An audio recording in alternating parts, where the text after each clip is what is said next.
porque también tuve en el podcast una invitada que me vendió muy bien y yo quedé convencido de que si algún día en el futuro tenía hijos iban a ser homeschooled, ¿no? Que ibas que iba pues a darles educación en casa porque actualmente es el Estado quien está decidiendo qué va a aprender tu hijo y no tú, a pesar de, o sea, y aún así teniendo en cuenta las pocas horas que pasan los padres con los hijos y todo eso, ¿no?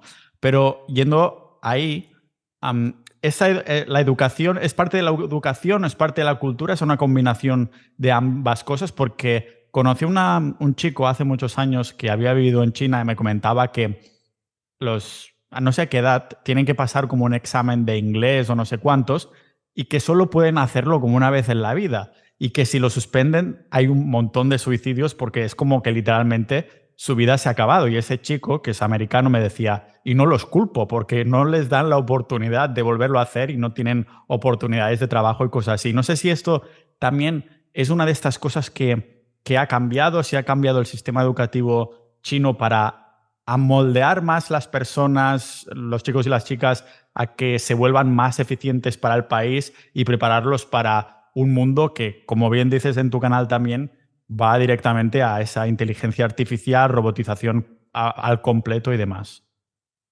Sí, muchas cosas, en muchas discusiones que veo, hay cosas en las que digo China es especial y tenemos que entenderlo, pero en muchas otras cosas a veces digo China no es diferente a nosotros, sino lo que ocurre es que vive en un momento histórico diferente al nuestro.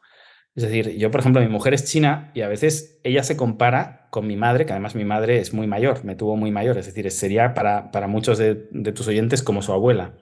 Es decir, hay como una generación o generación y media de desfase entre nosotros. Entonces, claro, ella me dice, claro, es que tú estás pensando en irte a la playa, me dice mi mujer, ¿no? Y yo estoy pensando en ponerme a trabajar para hacer más horas, para hacer más dinero, ¿no?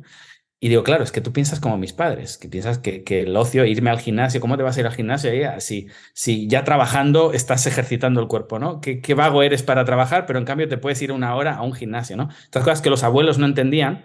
Estas son las conversaciones que me encuentro con la gente de mi edad aquí. ¿Por qué? Porque están como desfasados con mi generación y piensan más como mi padre o como mi abuelo que como yo. En el caso de la educación va un poquito por ahí la cosa. Es decir, ellos tienen una educación quizá como pensaban nuestros padres o nuestros abuelos en criar a sus hijos. Y es todavía piensan que mi hijo el ingeniero, ¿no? Mi hijo el médico, mi hijo el tal. Entonces, claro, esto ya se ha revelado como falso en cualquier parte del mundo. Yo habré contratado a más de 1000 personas en China en todos estos años. Yo jamás me he mirado un currículum, no me interesa para nada un currículum, ¿no? Pero ellos todavía están viviendo el auge o, digamos, la cumbre de la titulitis, ¿no?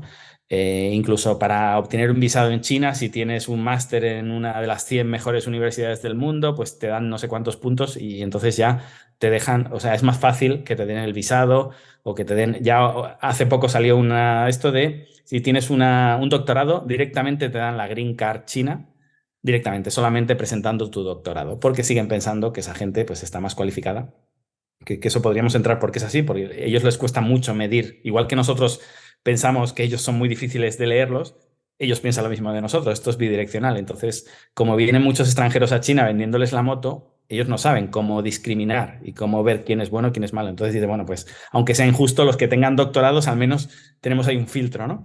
Pero en este sentido y en esta titulitis lo que pasa es que ellos le meten una presión a sus niños brutal para que estudien. Entonces, no es tanto esta idea comunista de que los preparen para que sean útiles para el partido o sean útiles para el Estado tipo 1984, no es nada de eso. Es más, de hecho, es más privado, es más las propias familias piensan, digamos, que su hijo tiene que ser mucho mejor, que su hijo tiene que mejorar lo que ha hecho el padre o lo que ha hecho el abuelo. Y es la presión familiar, no hay presión estatal, es la presión familiar. Si quieres, puedes decir que la presión social hace que las familias presionen al niño.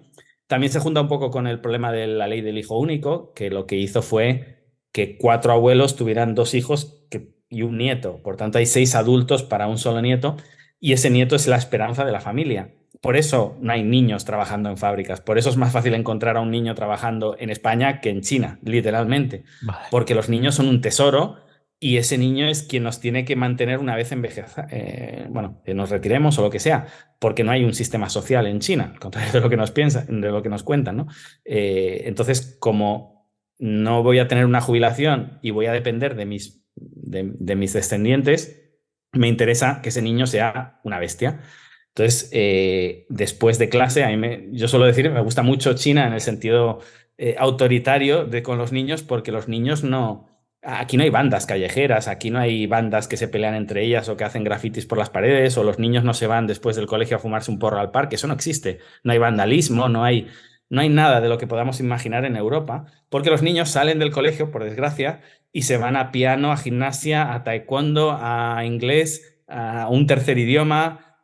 O sea, los tienen acribillados porque China es un país muy competitivo, competitivo en el sentido más capitalista posible, y por tanto, yo no quiero que todos los niños tengan las mismas oportunidades. Yo quiero que mi hijo sea infinitamente mejor que todos sus compañeros de clase, y por tanto lo voy a machacar para que el tipo sea una bestia. Y claro, sí, hay el que se suicida de esa presión familiar. Y después están todos los demás, el 0,0% que se van a Estados Unidos, arrasan en las universidades americanas porque son unas bestias, claro, porque han pasado un entrenamiento de boina verde.